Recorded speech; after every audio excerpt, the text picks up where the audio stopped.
I mean, we've just been, working on different aspects of our game, and specialty teams is one of those aspects you need to work on. And, tonight after a pretty even first period, I thought in the second we, really wore them down, had some great chances, and then all of a sudden we're faced with 12 or 13 second 5-on-3, and then a full 2-minute 5-on-3. And a lot of times it's not the number of saves, but the timely saves, the quality of the save. And Carter kept us in that lead, and we were able to come out in the third and continue, I thought, what we had done in the second, and just take the game to them. Coach, is it safe to say that the players had to sit them down now? Oh no, we're a long way from where I think we need to do. Where we need to get. I think we're doing some good things.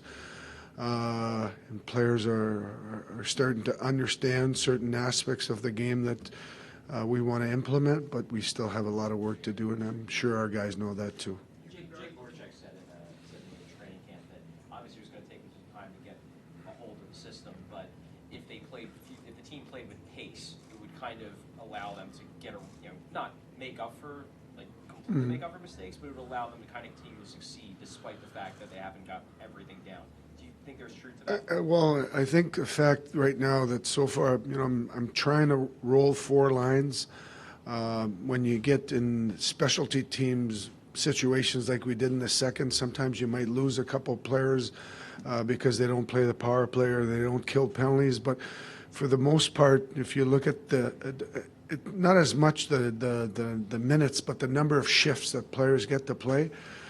If you're able to keep your shifts at 30, 35 seconds, usually you got a pretty good pace to that game. And I'll point you to one moment in the first period. Like I thought for the first 10, 11 minutes, we were playing well. We were going north-south, and all of a sudden we had 2 guys that got caught out there extending a shift, and we sort of lost momentum there for a little bit. So if you can keep those shifts, down to a 30, 35 second, you've got a good pace to your game, and you should be able to do a lot of good things out there, and I think that's what we've done so far. You've been lucky in your career to have some pretty good veteran goalies who can make the kind of saves that Carter made tonight.